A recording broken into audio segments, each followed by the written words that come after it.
Sabe aquela sensação de que os verões na infância não acabavam nunca, mas hoje em dia os anos simplesmente voam? Pois é, parece que todo mundo sente isso. Mas por que será que isso acontece? A ciência, olha, está começando a achar umas respostas bem interessantes para esse mistério. Então, a pergunta que não quer calar é essa: por que o tempo parece que pisa no acelerador conforme a gente envelhece? E olha, isso não é só uma impressão não, é um fenômeno real da nossa percepção. E agora a gente vai mergulhar no que a neurociência já descobriu sobre isso. Para a gente desvendar esse mistério, nosso caminho vai ser o seguinte. Primeiro, vamos ver se o tempo está mesmo acelerando. Depois, vamos explorar essa ideia do cérebro funcionando em câmera lenta. A gente vai ver um experimento super criativo usando cinema, entender a ligação entre as memórias e as trocas de marcha do cérebro e, no final, a pergunta de ouro. Será que dá pra gente desacelerar o tempo?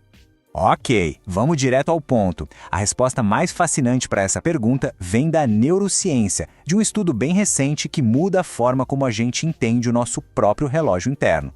E a resposta, no fundo, é até que bem simples. Conforme a gente vai envelhecendo, o nosso cérebro passa a processar menos eventos diferentes no mesmo período.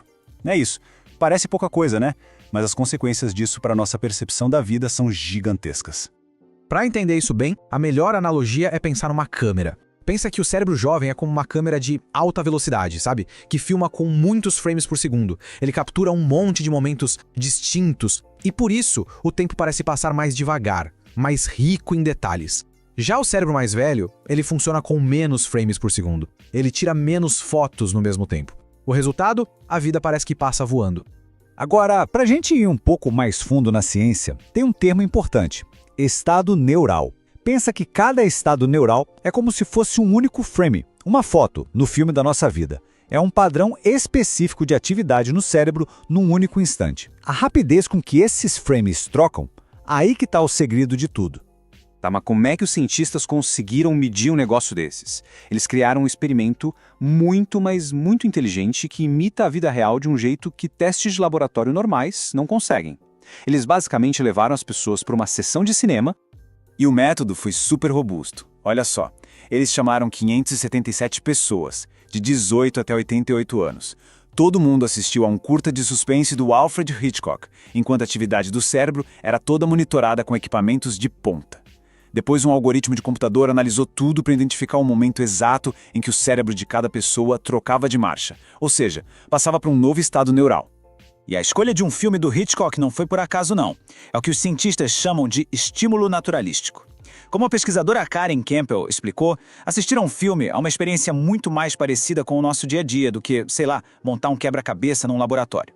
E isso faz com que os resultados sejam muito mais relevantes para a gente. Mas a história não para só na velocidade com que a gente percebe o tempo, não. Essa descoberta está diretamente ligada a uma outra coisa fundamental: o jeito como a gente cria e guarda as nossas memórias. O resultado principal do experimento foi claríssimo. Os cérebros das pessoas mais velhas trocavam de marcha menos vezes, ou seja, a transição para novos estados neurais era menos frequente, e cada um desses estados durava mais tempo. Na prática, isso quer dizer que nos mesmos 8 minutos de filme, eles registraram menos momentos diferentes.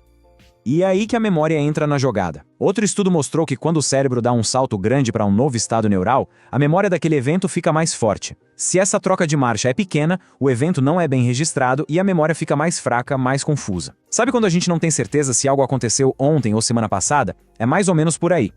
O processo no cérebro por trás disso tem um nome meio técnico: desdiferenciação neuronal. Mas a ideia é simples. Com o tempo, as áreas do cérebro ficam menos especialistas. Um neurônio que antes só reagia a rostos, por exemplo, começa a reagir a um monte de outras coisas. Isso acaba literalmente borrando as linhas entre um evento e outro que a gente vive. Certo, a ciência explicou o porquê. Mas a grande pergunta agora é: e aí? Dá para fazer alguma coisa a respeito? E a resposta é sim. A gente pode usar esse conhecimento para, de propósito, tentar expandir a nossa percepção do tempo. Ah, e antes da gente ir para as dicas, tem também um outro motivo que é pura matemática. Pensa só, para uma criança de 5 anos, um ano é 20% da vida inteira dela. É uma fatia enorme.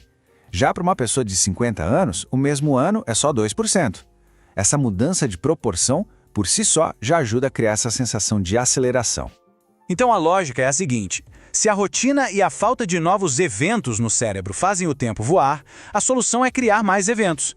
Aprender coisas novas, viajar, ter experiências diferentes, se envolver em novas atividades, valorizar as interações sociais e, claro, buscar coisas que trazem alegria. Tudo isso força o nosso cérebro a criar novos padrões, a filmar mais quadros. E o resultado é que quando a gente olha para trás, o tempo parece que foi mais cheio, mais bem vivido. Isso tudo deixa a gente com uma reflexão final, né? A ciência está mostrando que a passagem do tempo não é uma coisa fixa, imutável. Ela é moldada pela nossa mente, pelas nossas experiências. Então, sabendo disso, a pergunta que fica é: o que cada um de nós vai fazer para preencher e expandir o próprio tempo?